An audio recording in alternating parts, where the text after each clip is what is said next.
हमेशा याद रखिएगा, दुनिया भले धोखा दे सकती है आपको, सरस्वती कभी धोखा नहीं देगी, कभी नहीं। इसलिए आप ईमानदारी से पढ़िए, ईमानदारी से। मजबूरी बस अगर आपको यहाँ से जाना भी पड़ा ना तो ज्यादा देर आप रुकिएगा नहीं। आपको पढ़ाई में वो ताकत होती है कि निचले पावदान पर रखिएगा ना तो टॉप पे जा सकते हैं। इसलिए नहीं, आप कभी प्लान मत बनेंगे, जो पढ़ना पढ़ लो, तुरंत पढ़ लो।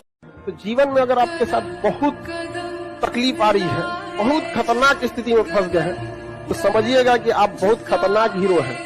ऊपर वाले ने आप ही को ये जिम्मेदारी दिया है, क्योंकि जिस कंधों में बोझ उठाने की क्षमता नहीं होती है, मालिक उस कंधों पे उतना बोझ रखता ही नहीं। तो बहुत समस्या है तो घबरा के डिप्रेशन में नहीं जाना है, खुद को समझाना, बहुत बहादुर रहे हो। बाप के पैसा से सजना धजना अच्छी बात नहीं है। अपने पैसा से पिताजी को ले जाइए, पापा आज अपने पसंद से कपड़ा खरीदिए, हम ले जाते हैं आपको। समझ में कि नहीं? Stop listening to too much motivation. Stop listening to too much shorts, reels. Stop listening to random quotes and all. They are not going to change your life. वो नहीं बदलेगी भाई तेरी जिंदगी। सब बंद कर, अपना पेन पेपर उठा, कमरे का दरवाजा बंद कर, फोन स्विच ऑफ कर, लोगों से मिलना बंद कर और लिख अपने गोल बैठ के तो को क्या अचीव करना है। और फिर लिखने के बाद उसकी पर्ची बना के अपने जेब में रखो, पागल हो जाओ उसके लिए। फिर उसके बाद ना तुमको मोबाइल चाहिए होगा, उसके बाद ना तुमको बहुत फ्लैशी कपड़े चाहिए होंगे बहुत, उसके बाद ना तुमको कोई कार चाहिए होगी, ना पापा के पैसे की बाइक चाहिए होगी। फिर एक चीज चाहिए होगा, उसके पीछे जी तोड़ मेहनत करके लग जाओ और उस जर्नी को एंजॉय करो। सबसे मेन दुनिया ना केवल कामयाब को पूछती है। एक माँ बाप के अगर दो लड़के हैं, एक सफल एक असफल, तो माँ बाप एगो को रोटी देगा, एगो के रोटी में घी लगाएगा, हम खाओ, खाते नहीं हो आजकल, और टुकुर टुकुर देख रहा है। हमको भी पूछ लो। 100 में से एक बच्चा होता है जिसको पढ़ने में मन लगता है। 99 बच्चों को बोलना पड़ता है नालायक अब तो पढ़ ले, कल एग्जाम है। 99 बच्चों को मन नहीं करता। जीवन का आधा हिस्सा मजबूरी से काम करते हुए गुजरता है। और कई लोग जब नौकरियों में आते हैं तो भी मजबूरी से नौकरी करते हैं, दुकान खोलते हैं मजबूरी में खोलते हैं, धंधा कर रहे हैं मजबूरी में कर रहे हैं, यहां तक कि साला शादी भी की तो अब आप समझ रहे हैं बच्चे भी किसमें पैदा हुए होंगे। Getting my point? तेरे सारे काम तो मजबूरी के हैं।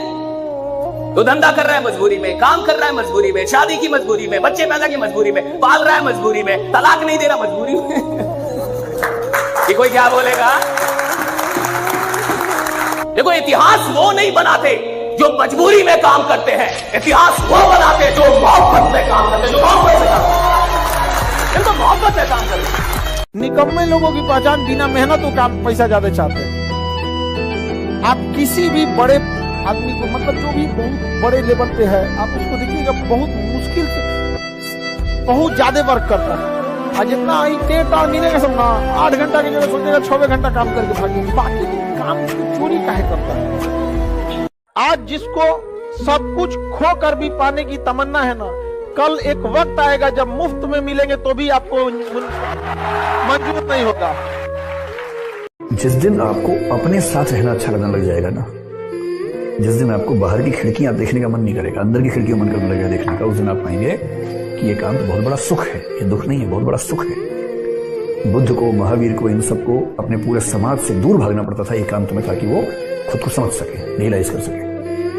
आपाधापी वाली जिंदगी में इतना आसान नहीं होता है एकांत मिलना। ये तो एकांत बाई कंपल्सन मिल गया है हमें। दुख होता है, बेचैनी होती है, सही बात है, होती है, लेकिन उसके बाद भी इसका फायदा उठा रहे हैं। जैसे अगर आपने सुना हो, एक पद्धति विपश्यना पद्धति है, जिसमें 9 दिन तक लगातार चुप रहना होता है और साथ में कुछ क्रियाएं करनी होती है, ध्यान करना होता है। मैं तो अब तक उसमें नहीं जा पाया हूं, लेकिन मेरे जो मित्र वहां गए, 2-3 बार गए, मैं उनसे पूछता हूं तो वही बात हमेशा कहते हैं कि वहां जाएंगे तो फोन भी आपसे। और जीवन की लड़ाई में 2 ताकतें बहुत काम आएंगी, एक मन की और एक शरीर की।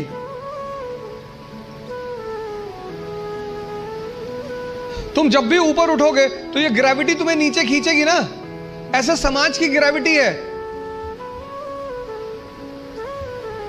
हम जब आईएएस की तैयारी करने गए तो हमारे गांव में हर आदमी, मतलब एक साहब तो हंसना शुरू किया उन्होंने, और हंसते हंसते गिर गए वो। उन्होंने हमसे पूछा दिल्ली क्यों जा रहे हो? अब मेरा दिमाग खराब था, मैंने कह दिया मैं आईएएस की तैयारी। बोले आईएएस? फिर वो हंसने लगे और हंसते हंसते वो गिर गए। और उस हंसी का इतना रोल रहा मेरे जीवन में, मतलब उस हंसी ने मुझे एकदम मजबूत कर दिया था कि अब आईएएस ही बनना है।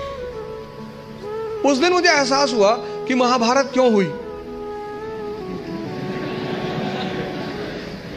जब भी ऐसा लगे जीवन में कि जीवन हाथ से निकलता है, तो हमेशा ध्यान रखना कि आपसे बहुत बुरी स्थिति में लोग आपसे बहुत अच्छा कर रहे हैं, और अच्छी स्थिति में होने के बाद एंजाइटी डिप्रेशन में चले जाना, इसका मतलब हमने उन चीजों की कद्र नहीं की जो मिली हुई है, और जो नहीं मिला उस पर फोकस इतना ज्यादा कर लिया जितना करने की जरूरत नहीं थी।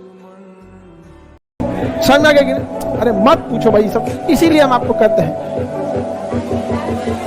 लाल पीला में नहीं रह, बाज की तरह उड़ना है तो तितलियों का साथ छोड़ दो। समझ में आ गया कि नहीं आ गया?